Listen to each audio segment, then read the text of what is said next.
Had a couple questions about Bitcoin cryptocurrency. I did play this back in 2017, rode it to the top, and then rode it all the way back down.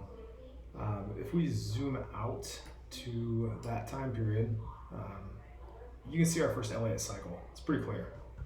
Starting back here somewhere, that's not so important. But what I'd like to note is just that this is what I'm going to consider wave one. Into our recent lows is wave two. We're working on a three. We'll have a four and a five. My interpretation, take this off right now.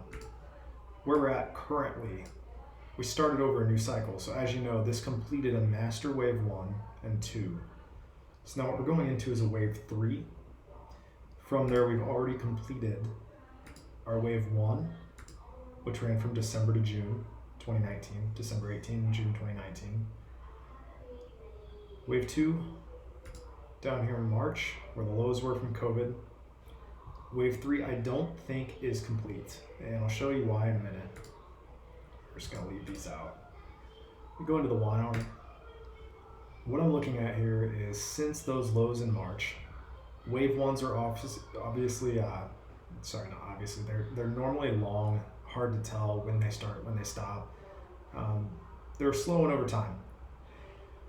Came down to here, 15,900. Started a new cycle up.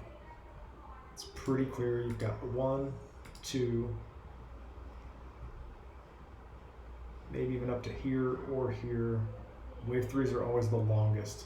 It's pretty clear. We've got maybe a wave one, two, three. 1, 2, 3, 4, 5. We're just going to call that there. We're going to call this our completed wave 3. We completed a wave 4 and 5, but this is only part of wave 3. So what I am suspecting now is that this is it's the peak of our main wave 3. We're entering wave 4. We're in it. We might bounce here, which could trigger wave 5. Just gonna exit a little bit further. Yeah, so big picture here. We've got our 1, 2, 3, possibly 4 here. Could go out longer, could make a bigger wedge, could make a bull flag, but just hypothetically, if this was our low and we bounce, wave 5 is the steepest and fastest. Just consider it something like this for now. Why I do think it might not be done, this 382 of this wave cycle is 29,621. We almost hit it on our A leg down, but not quite. So we're speaking in hypotheticals here. I'm just going to remove this from the chart. If we are to believe, change colors on this so it's easier to see. If we're to believe that this is our bottom and we are about to enter our wave 5, where do I think wave 5 is going to go? I'm going to take a Fibonacci projection from our most recent all-time high, top of wave 3, to the bottom of wave 4. What that's going to give us is this range. Wave 5 often extends between 1.236 to 2.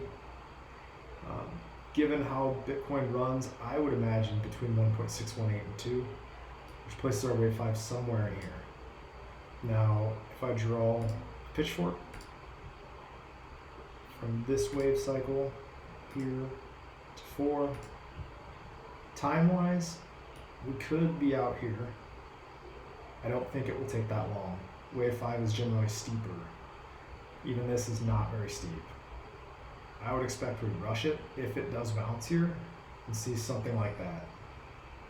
Now, if we back this out just a little bit, let's take a look.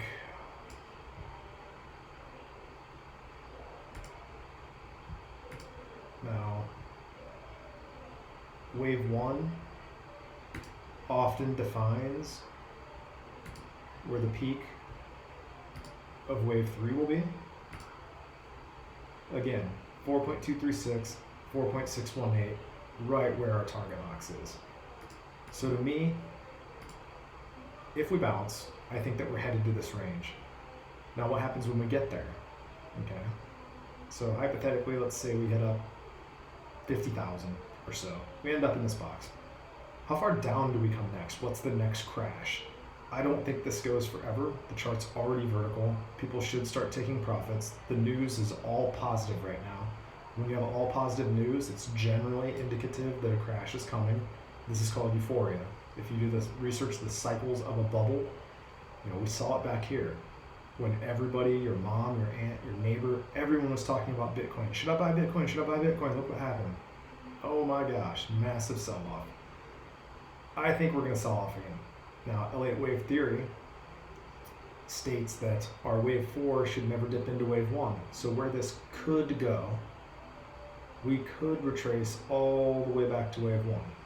Is that likely? I'm not certain. I don't think it would go that low. I think you're probably going to see buyers at the peak of the old wave 1, which is the $20,000 range. They'll probably start stepping in. Again, that's speculative. But we can say that if this wave 3 comes all the way up here, we know that generally we're going to retrace to some sort of a fib level. So if we draw, just hypothetically, if it went all the way up to 52, draw it all the way up here. If we got all the way up there, we're likely to come back. We're likely to bounce on one of these levels. Where that could be, it might only come down to 0.382, but we know that wave 4 typically retraces between the past wave 1 and wave 4. The last wave 1 was down here, wave 4 is here, so we're going to fall in this range. 0.618 is the strongest fib level. My inclination would be to believe that if we sell off after that point, we probably get to the 0.618 here. How long that takes, not certain. But we can say these lines generally run somewhat parallel to the last ones. 2 or 4. Could be a long time before Bitcoin sees highs again. If and when it does, and if it does bounce, where will it go on the next wave up? Again, we're going to draw another Fibonacci extension. So remove these for simplicity. Now, if that made our wave 4, hypothetically, if we came in here, go in the middle of the box, and retrace to 618, generally speaking, we wind up around a 1.618, possibly a 1.236. So the next target would be up here. And our below target would probably be down in this range. Those are my thoughts, not a promise. Speculation based on Elliott wave theory. If we're backing this out and going to a larger system,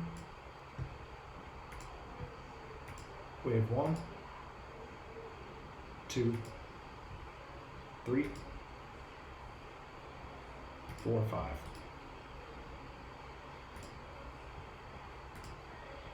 Let me know if any questions. Hopefully that makes sense. Thanks, guys.